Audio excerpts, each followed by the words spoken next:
이게 정말 인스턴트 식품이라고요? 프랑스 미식계가 충격에 빠졌습니다. 3대째 가업으로 이어온 미슐랭 3스타 셰프가 한국의 라면을 먹은 후 자신의 레스토랑 메뉴를 완전히 바꾸기로 했다는 소식입니다. 불과 3개월 전 파리 최고의 레스토랑 오너 셰프 알레산드로는 한국의 라면을 단순한 인스턴트 식품이라며 혹평했습니다. 하지만 그가 최근 자신의 시그니처 메뉴인 트러플 파스타를 메뉴판에서 내리고 라면을 활용한 새로운 퓨전 요리를 선보이기 시작했습니다. 도대체 무슨 일이 있었던 걸까요? 오늘의 사연 바로 시작합니다. 저는 파리 15구에서 미슐랭 3스타 레스토랑을 운영하고 있는 알레산드로 콘티입니다. 이탈리아 토스카나 출신으로 할아버지부터 이어온 파스타의 전통을 지키며 35년을 살아왔죠. 파리에 정착한 건 10년 전이었습니다. 파리 요리학교를 졸업하고 미슐랭 레스토랑에서 경력을 쌓은 후 에펠탑이 보이는 이 자리에 제 레스토랑을 열었어요. 30석 규모의 작은 공간이지만 3년 만에 미슐랭 3스타를 획득하며 파리 최고의 파스타 레스토랑으로 자리 잡았답니다. 그날도 평소와 다름없는 저녁 서비스가 시작되려던 참이었죠. 20년 단골이신 미식평론가 피에르 뒤부아 씨가 자리에 앉으셨습니다. 그의 평가는 늘 날카로웠지만 공정했고 진심이 담겨 있었어요. 알레산드로, 이번 파스타는 뭔가 다르군요. 그의 말에 저는 긴장했습니다. 할아버지의 레시피 그대로 만든 트러플 파스타였는데 무언가 잘못된 걸까요? 그의 다음 말은 저를 더욱 당황스럽게 했답니다. 요즘 젊은이들이 찾는 한국 라면만큼의 깊은 맛이 나지 않네요. 시대가 변한 걸까요? 순간 제 자존심이 크게 상했습니다. 3대째 이어온 파스타의 맛을 인스턴트 면과 비교한다니요. 하지만 그의 말은 계속해서 제 머릿속을 맴돌았어요. 실제로 최근 6개월 사이 레스토랑을 찾는 젊은 손님들이 눈에 띄게 줄어들었거든요. 다음 날 아침 매출 보고서를 검토하다가 충격적인 사실을 발견했습니다. 파리 15구에 새로 생긴 한국 식당들의 매출은 꾸준히 상승하는데 우리 레스토랑은 전년 대비 20% 감소했더군요. 특히 20, 30세대의 방문이 절반으로 줄었다는 보고를 받았을 때는 등줄기가 서늘했답니다. 호기심에 이끌려 마레지구의 한국 식당을 찾았습니다. 줄을 서서 기다리는 젊은이들을 보며 의아했죠. 그들이 손에 들고 있는 건 하나같이 라면이라는 글자가 적힌 그릇들이었어요. 이게 대체 뭐길래? 한숨을 쉬며 레스토랑으로 돌아오는 길. 문득 진정한 요리사는 언제나 배우는 자세로 임해야 한다던 할아버지의 말씀이 떠올랐습니다. 그래서 저는 결심했습니다. 3대째 이어온 파스타의 자존심을 잠시 내려놓기로 말이죠. 다음 날 아침 저는 파리의 한인마트로 향했습니다. 진열대 앞에서 한참을 서성이다가 결국 라면 한 봉지를 장바구니에 담았습니다. 미슐랭 3스타 셰프가 인스턴트 면을 사다니. 그때 제 손에 들린 그 작은 봉지가 제 요리 인생의 터닝포인트가 될 줄은 상상도 못했답니다. 라면 봉지를 들고 집으로 돌아오는 길은 왠지 모르게 마음이 불편했습니다. 할아버지의 파스타 레시피를 연구하던 제가 인스턴트 면을 산다는 게 믿기지 않았거든요. 하지만 그날 저녁 제 인생에서 가장 충격적인 순간을 맞이하게 될 줄은 몰랐답니다. 레스토랑 영업을 마치고 돌아와 조심스럽게 라면을 끓였어요. 이게 뭐라고 이렇게 떨리지? 스스로도 우습다고 생각하면서 말이죠. 뜨거운 물을 붓고 3분을 기다리는 동안 문득 20년 전 할아버지께서 처음 파스타를 가르쳐 주시던 순간이 떠올랐습니다. 첫 맛은 충격이었어요. 깊이 있는 감칠맛과 얼큰한 육수, 쫄깃한 면발. 이게 정말 3분 만에 만들어진 음식이라고요? 순간 식은땀이 났습니다. 파스타 면을 삶는 데만 10분, 소스를 만드는 데 4시간이 걸리는 제 시그니처 메뉴가 떠올랐거든요. 다음 날 아침, 파리 말의 지구로 향했습니다. 2000년대 초만 해도 40여 개에 불과했던 한 식당이 지금은 200개가 넘는다는 기사를 봤거든요. 특히 20대들 사이에서 한국 음식이 인기라고 하더군요. 한 한식당 앞에 긴 줄이 늘어서 있었어요. 대부분이 젊은이들이었죠. 옆자리 프랑스 학생들의 대화가 귀에 들어왔습니다. 이번엔 신라면 말고 더 매운맛으로 시켜볼까? 그들에게 라면은 이미 일상이 되어 있었던 거예요. 집으로 돌아오는 길, 근처 까르푸에 들렀습니다. 한국 식품 코너가 따로 있다는 게 신기했죠. 진열대에는 컵라면부터 한국 만두까지 다양한 한국 식품들이 가지런히 놓여 있었어요. 계산대 직원은 요즘 한국 라면이 없으면 젊은 손님들이 항의가 심해요라며 웃더군요. 레스토랑으로 돌아와 매출 자료를 다시 펼쳤습니다. 우리 레스토랑의 고객층이 40대 이상으로 급격히 기울어진 게 보였어요. 반면 말의 지구의 한식당들은 20, 30대 고객이 70%를 차지했답니다. 그날 밤 주방에서 홀로 라면을 끓이며 생각에 잠겼습니다. 파리의 식문화가 변하고 있었어요. 젊은이들은 더 이상 값비싼 코스 요리의 매력을 느끼지 않았죠. 대신 그들은 새롭고 강렬한 맛을 원했고 한국 음식이 그 욕구를 정확히 충족시키고 있었던 겁니다. 책상 위에는 프랑스의 대표적인 미식 잡지가 펼쳐져 있었어요. 아시안 푸드 트렌드 한국 라면이 파리를 사로잡다라는 제목의 기사였죠. 잡지를 덮으며 결심했습니다. 이제는 제가 변화해야 할 때였던 거예요. 주방으로 향하며 쓴웃음이 났습니다. 파리 최고의 파스타 레스토랑 주방장이 라면을 연구한다니. 하지만 이상하게도 마음이 들떴어요. 마치 20년 전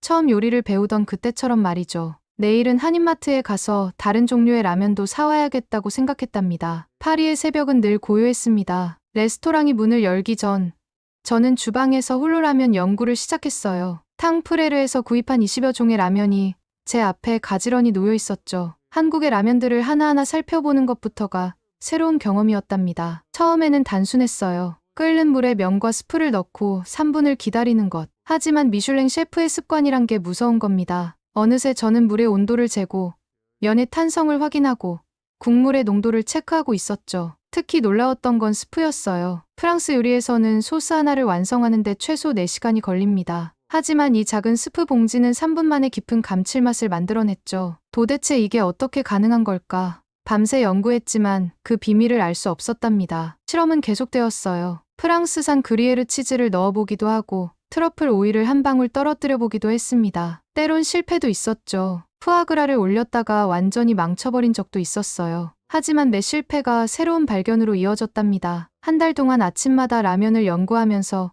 깨달은 게 있었습니다. 한국 라면은 단순한 인스턴트 식품이 아니었어요. 그 속에는 과학이 있었고 오랜 시행착오 끝에 완성된 기술이 있었죠. 특히 면발의 탄성은 파스타와는 전혀 다른 매력이 있었답니다. 어느 날은 파리의 한 식당을 찾아가 그들만의 레시피를 물어보기도 했어요. 해산물을 듬뿍 넣은 라면, 김치를 활용한 라면, 심지어 떡볶이와 섞은 라볶이라는 것도 있더군요. 그들의 창의성에 감탄했습니다. 주방 스태프들의 반응도 재미있었어요. 처음엔 셰프가 미쳤나봐 라며 수군거리던 그들이 어느새 라면 연구에 동참하고 있었거든요. 특히 스프의 비밀을 파헤치기 위해 성분을 하나하나 분석하던 수석 셰프의 모습이 아직도 기억에 남네요. 그러던 어느 날 우연한 발견을 했습니다. 라면 육수를 파스타 소스의 베이스로 활용했더니 전혀 새로운 맛이 탄생한 거예요. 이탈리아 파스타와 한국 라면의 절묘한 조화. 그날 밤 잠을 이루지 못했답니다. 3개월이 지난 어느 날 파리의 미식 평론가들을 초대했어요. 그들 앞에 내놓은 건 라면 파스타였습니다. 트러플 크림 소스에 라면 육수를 더하고 파스타면 대신 쫄깃한 라면면을 사용한 요리였죠. 평론가들의 반응은 의외였어요. 이건 단순한 퓨전이 아닙니다. 완전히 새로운 요리네요. 20년 경력의 미식 평론가가 그런 말을 하더군요. 그제서야 알았습니다. 제가 찾던 건 단순히 새로운 맛이 아닌 새로운 가능성이었다는 걸 말이에요. 토스카나의 할아버지께서 보내신 편지는 뜻밖의 순간에 도착했습니다. 주방에서 라면 연구를 하던 중이었죠. 편지 봉투에서 익숙한 허브 향이 났어요. 할아버지께서는 늘 로즈마리 잎을 편지에 넣어 보내시곤 했답니다. 할아버지께서는 1960년대 토스카나에서의 이야기를 들려주셨어요. 전쟁이 끝나고 이탈리아의 기적이라 불리는 경제 부흥기가 시작될 무렵의 이야기였죠. 당시 할아버지는 피렌체의 유명 라칸티나 레스토랑에서 일하셨답니다. 호텔 레스토랑에서는 값비싼 재료로 화려한 요리를 만들었지. 하지만 정작 토스카나의 서민들은 끼니를 걱정해야 했단다. 그래서 결심했어. 우리 동네에 작은 트라토리아를 열기로. 할아버지께서는 1965년 피렌체 외곽의 작은 마을에 문을 여셨다고 해요. 거기서 토스카나의 전통 파스타인 피치를 만드셨죠. 피치는 밀가루와 물만으로 만드는 수제 파스타예요. 우동처럼 통통한 면을 손으로 직접 늘려 만든답니다. 식재료가 부족하던 시절이었지. 하지만 우리에겐 토스카나의 식재료가 있었어. 시골 농부들이 기른 토마토, 직접 기른 허브, 숲에서 딴 버섯으로 소스를 만들었지. 가을이면 야생 토끼로 라구 소스를 만들었고 겨울엔 멧돼지 스튜를 팔았단다. 편지에는 당시 레시피도 적혀 있었어요. 놀랍게도 피치를 만드는 과정은 생각보다 단순했습니다. 하지만 그 안에는 오랜 세월 토스카나 사람들의 지혜가 담겨 있었죠. 그때 우리 식당을 찾던 손님들은 대부분 공장 노동자들이었어. 그들은 피치 한 접시로 하루의 허기를 달랬지. 값싼 파스타라고 무시하는 사람도 있었지만 내게는 그들의 끼니를 책임진다는 게 자부심이었단다. 할아버지의 트라토리아는 70년대 들어 입소문이 나기 시작했답니다. 피렌체의 호텔 레스토랑 손님들도 일부러 찾아왔다고 해요. 할아버지께서는 호텔 주방장 제안도 받으셨지만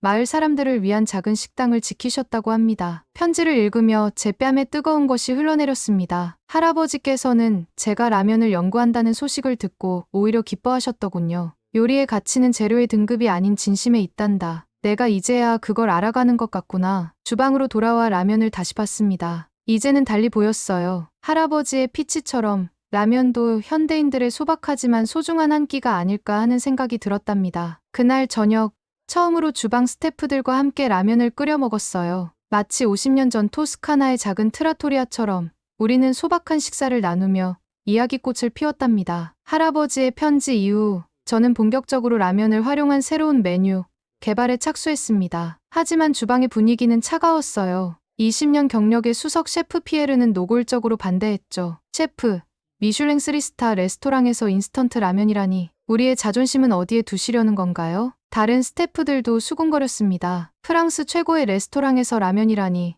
말도 안 된다고들 했죠. 하지만 제 결심은 확고했어요. 그들을 설득하기 위해 매일 아침 새로운 요리를 선보였답니다. 첫 번째 시도는 실패였어요. 라면 육수를 프랑스식 소스로 변형하는 과정에서 깊은 맛이 사라져버렸거든요. 하지만 포기하지 않았습니다. 매일 밤 라면의 비밀을 연구했죠. 전환점은 뜻밖의 만남에서 왔어요. 어느 날 레스토랑을 찾아온 손님 중에 파리의 유명한 식당 셰프가 있었습니다. 그는 제가 라면을 연구한다는 소식을 듣고 일부러 찾아왔다고 했어요. 라면의 진정한 맛을 이해하려면 과학을 알아야 해요. 면발의 탄성, 육수의 감칠맛. 이건 수백 명의 연구원들이 연구한 결정체니까요. 정 셰프는 라면의 비밀을 하나씩 설명해 주었습니다. 면을 삶는 시간부터 스프를 넣는 순서까지 모든 것에 이유가 있었죠. 특히 인상 깊었던 건 그의 마지막 말이었어요. 한국에 가보세요. 라면 연구소에 가면 더 많은 걸 배울 수 있을 거예요. 그의 조언 덕분에 실험은 급속도로 진전되었습니다. 라면 육수의 감칠맛을 프랑스 소스에 접목하는 데 성공했고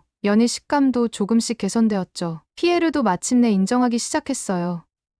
이건 정말 새로운 맛이네요. 우리가 미처 몰랐던 세계가 있었던 거죠. 연구를 거듭할수록 더 많은 의문이 생겼습니다. 책과 인터넷으로는 한계가 있었죠. 결국 정 셰프의 조언대로 한국식품연구소와 컨택을 시도했어요. 피에르의 표정이 어두워졌습니다. 셰프, 설마 한국에 가시려는 건가요? 계획을 세우는데 한 달이 걸렸습니다. 1월부터 2월까지 파리가 가장 조용한 시기를 택했죠. 주방 스태프들과 일정을 조율하고 겨울 시즌 메뉴도 미리 준비했습니다. 한국의 식품연구소와 미팅 일정도 잡았고요. 모든 준비를 마친 그날 저녁, 평소보다 일찍 서비스를 마쳤습니다. 주방에 남은 스태프들과 함께 마지막 저녁 식사를 했어요. 테이블 위에는 제가 그동안 연구한 라면 요리들이 놓여 있었답니다. 인천공항에 도착한 순간부터 놀라움의 연속이었습니다. 파리의 드골 공항보다 더 현대적인 시설, 완벽하게 정리된 동선. 한국이 이렇게 발전한 나라일 줄은 몰랐어요. 첫 방문지는 한국식품연구원이었습니다. 단순한 연구소를 상상했던 제 예상과 달리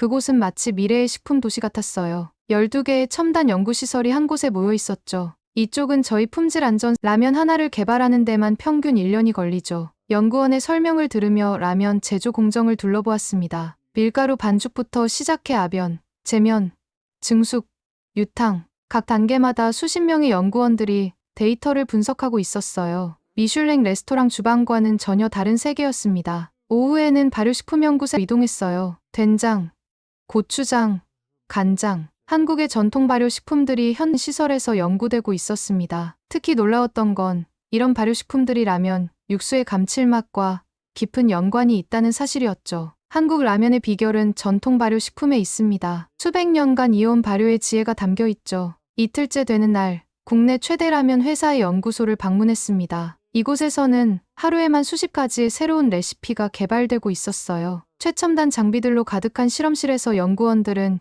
0.1개 차이로도 달라지는 맛을 연구하고 있었답니다. 저녁에는 한국의 유명 셰프들과 만남이 있었어요. 특급 호텔 출신부터 미슐랭 스타 레스토랑 셰프까지 다양한 배경을 가진 셰프들이었죠. 그들과 나눈 대화는 제 시각을 완전히 바꿔놓았습니다. 서양 요리는 재료 본연의 맛을 살리는 게 중요하지만 한국 음식은 발효를 통해 완전히 새로운 맛을 창조합니다. 한 주가 지나고 나니 제가 알던 라면은 정말 빙산의 일각이었다는 걸 깨달았어요. 과학과 전통이 만나 만들어낸 깊이 있는 맛, 수백 명의 연구원들이 매일 연구하는 식품.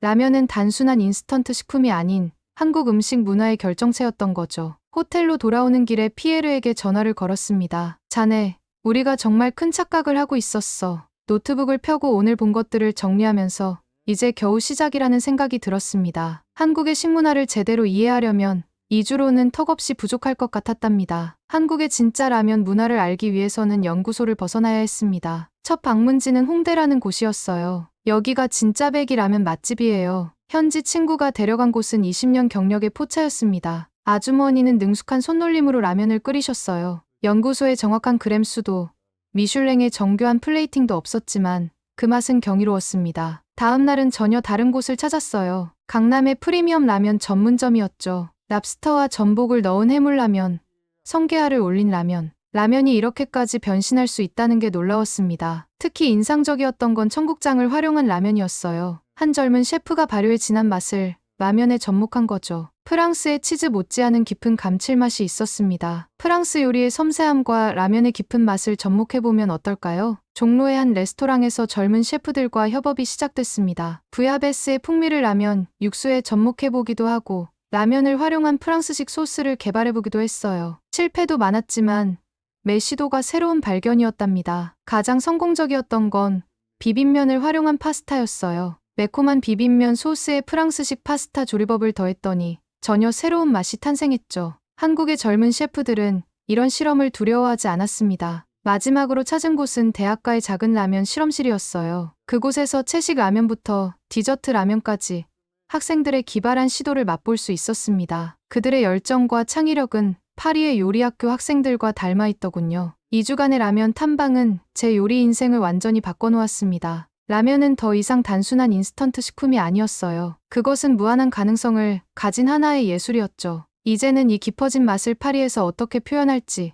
그 생각에 가슴이 설렜답니다. 파리로 돌아온 첫날, 레스토랑 앞에서 한참을 서 있었습니다. 3대째 이어온 클래식한 외관이 이제는 조금 낡아 보였어요. 변화가 필요한 때였죠. 셰프, 정말 모든 걸 바꾸실 건가요? 피에르의 걱정스러운 목소리에 고개를 끄덕였습니다. 한 달간의 리뉴얼이 시작됐어요. 무거운 샹들리에 대신 따뜻한 간접 조명을 설치했고 오크 테이블은 좀 더 모던한 디자인으로 교체했습니다. 주방은 더 큰 변화가 필요했죠. 민재 씨, 이쪽이 당신 작업대예요. 한국에서 영입한 젊은 셰프 민재가 합류했습니다. 프랑스 요리학교를 나온 그는 파리의 미슐랭 레스토랑에서 일한 경력이 있었죠. 무엇보다 라면에 대한 그의 열정이 마음에 들었어요. 새로운 메뉴 개발에는 한 달이 더 걸렸습니다. 트러플 라면 리조또, 푸아그라를 얹은 비빔면 파스타, 랍스터 라면 스프. 프랑스 요리와 라면의 경계를 넘나드는 메뉴들이었죠. 시식회에서 받은 피드백을 바탕으로 계속해서 수정했습니다. 오픈을 일주일 앞두고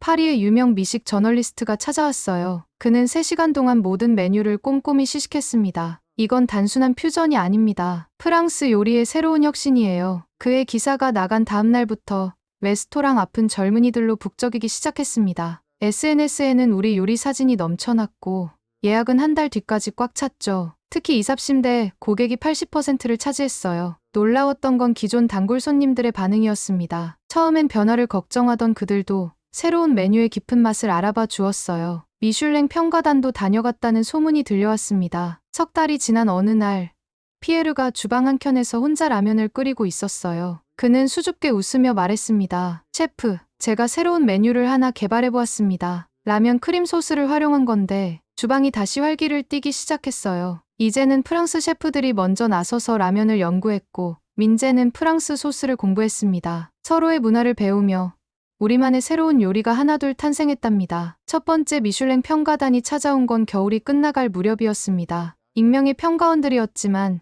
20년 경력의 피에르는 한눈에 알아보더군요. 그날 주방은 그 어느 때보다 조용했어요. 평가단은 우리의 새로운 메뉴를 하나하나 맛보았습니다. 트러플 라면, 리조또부터 발효 버터를 활용한 파스타까지. 그들의 표정에서는 어떤 것도 읽을 수 없었죠. 하지만 접시는 깨끗이 비워졌어요. 변화는 단골 손님들의 반응에서 먼저 느껴졌습니다. 20년간 파스타만 주문하던 듀부아 씨가 이제는 라면 파스타를 즐겨 찾았고 그의 대학생 아들과 친구들도 우리 레스토랑의 새로운 단골이 되었죠. 알레산드로, 당신 덕분에 아들과 함께 식사하는 시간이 늘었어요. 평일 저녁이면 인근 회사의 젊은 직장인들이 찾아왔고 주말이면 데이트를 즐기는 커플들로 레스토랑이 가득 찼습니다. SNS에는 매일같이 우리 요리 사진이 올라왔죠. 할아버지께선 늘 음식은 말이 필요 없다고 하셨죠. 새로 만든 메뉴 사진만 조용히 보내드렸습니다. 미슐랭 발표 날은 서울에 봄비가 내리고 있었어요. 연구소에서 새로운 레시피 테스트를 하던 중이었죠. 피에르의 부재중 전화가 3통 있었습니다. 직접 전화를 걸었더니 그의 목소리가 들떠 있었어요. 셰프, 미슐랭이 우리 레스토랑을 올해의 가장 주목할 만한 발견이라고 평가단이 3번이나 다녀갔대요. 다음날 아침 파리의 주요 미식 매거진들이 일제히 우리 레스토랑을 다뤘다고 합니다. 그건 나중에 알았어요. 전 그날 밤 늦게까지 주방에서 새로운 메뉴를 연구하고 있었거든요. 이제 저는 매달 한 번씩 서울을 방문합니다. 새로운 레시피를 연구하고 한국의 식재료를 발굴하기 위해서죠. 한국의 셰프들과 함께 작은 팝업 레스토랑을 열기도 했어요. 피에르는 농담처럼 말합니다. 셰프, 이제 우리 레스토랑의 평균 연령이 20살은 젊어진 것 같네요. 우리는 더 이상 단순한 파스타 레스토랑이 아닙니다. 전통을 지키면서도 새로운 맛의 세계를 열어가는 곳이 되었어요. 서울과 파리를 오가는 생활이 일상이 되었습니다. 매달 한 번씩 하는 방문이었지만 이번엔 특별했어요. 파리 요리학교 학생들과 함께였거든요. 한국식품연구소에서 진행하는 퓨전 요리 프로젝트의 일환으로 제 학생들이 직접 한국의 식재료를 배우러 왔었죠. 한국의 라면 기업과도 특별한 프로젝트가 시작되었습니다. 그들은 유럽 시장에 맞는 새로운 라면을 개발하고 싶어 했고 저는 프랑스 식재료를 활용한 레시피를 제안했어요. 트러플 향이 나는 크림라면, 프로방스 허브를 활용한 해물라면, 르클레르와 까르프에서 테스트 판매를 시작했답니다. 파리의 월요일 아침 풍경도 달라졌어요. 한식당 셰프들, 프랑스 레스토랑 셰프들, 그리고 퓨전 레스토랑 셰프들이 모여 서로의 레시피를 공유했죠. 더 이상 전통이냐 혁신이냐를 따지지 않았어요. 맛있는 음식을 만드는 것, 그것이 우리의 유일한 기준이 되었답니다. 지난 연말 한국의 연구소에서 새로운 라면을 테스트하다가 문득 과거가 떠올랐습니다. 처음 라면을 무시하던 제 모습이요. 단순한 인스턴트 식품이라고 생각했던 그 교만함이 부끄러워졌죠. 우리의 주방은 이제 더 이상 프랑스 요리만을 고집하는 공간이 아니었습니다. 매일 아침 주방문을 열 때마다 새로운 가능성이 그 안에서 숨 쉬고 있음을 느꼈어요. 한국의 라면은 저에게 단순한 음식이 아닌 편견을 깨고 새로운 세상을 볼 수 있게 해준 스승이 되었답니다. 피에르도 많이 변했어요. 이제는 한국어 공부를 시작했다고 하더군요. 민재와 대화하기 위해서라고 했지만 한국 라면 봉지의 설명서를 직접 읽어보고 싶다는 게 진짜 이유인 것 같았습니다. 주방 한켠에는 작은 선반이 하나 생겼어요. 제가 처음 사왔던 라면 봉지를 거기 두었죠. 그것을 볼 때마다 생각합니다. 우리는 때로는 가장 의외의 순간에 가장 뜻밖의 스승을 만나게 된다는 것을요. 지금도 누군가는 어딘가에서 익숙한 곳들에 갇혀 있을지 모릅니다. 하지만 저는 믿습니다. 우리가 마음을 열면 가장 의외의 순간에 가장 특별한 깨달음이 찾아온다는 것을요. 제게는 그것이 바로 라면이었습니다. 이제 저는 매일 아침 감사하는 마음으로 주방 문을 엽니다. 프랑스와 한국이라는 서로 다른 두 나라의 맛이 만나 새로운 이야기를 써내려가는 이곳에서 저는 여전히 배우는 중입니다. 지금 돌아보면 그때의 편견이 오히려 감사하게 느껴지네요. 그 편견을 깨는 순간의 놀라움과 기쁨이 있었기에 저는 전혀 다른 맛의 세계를 만날 수 있었으니까요. 제 이야기는 여기까지입니다. 오늘 사연은 잘 들으셨나요? 단순한 인스턴트 식품이라고 무시했던 한국 라면이 알고 보니 수백 명의 연구원들이 만들어낸 과학적 결정체였다는 것을 깨닫게 되는 이야기였습니다. 편견을 깨고 그 너머를 보았을 때 프랑스 최고의 셰프에게도 새로운 영감이 되어준 한국의 기술력과 열정을 확인할 수 있었습니다. 여러분은 한국 라면의 세계화에 대해 어떻게 생각하시나요? 여러분의 의견을 댓글로 남겨주세요. 감동문클에서는 여러분의 소중한 마음을 모아 사연 주인공들에게 전해드리고 있습니다. 여러분 주변에 감동적이거나 재미있는 실제 사연들을 제보받고 있으니 언제든 저희 공식 메일로 제보해주세요. 오늘 들려드린 사연에 공감하셨다면 구독과 좋아요 눌러주시고 주변 분들과도 공유해주세요. 여러분의 작은 관심과 응원이 더욱 좋은 콘텐츠를 만드는 데 큰 힘이 됩니다. 오늘도 여러분의 하루의 작은 즐거움이라도 되었기를 바라며 지금까지 감동문클이었습니다. 끝까지 시청해주셔서 감사합니다. 다음에 더 감동적인 사연으로 찾아뵙겠습니다.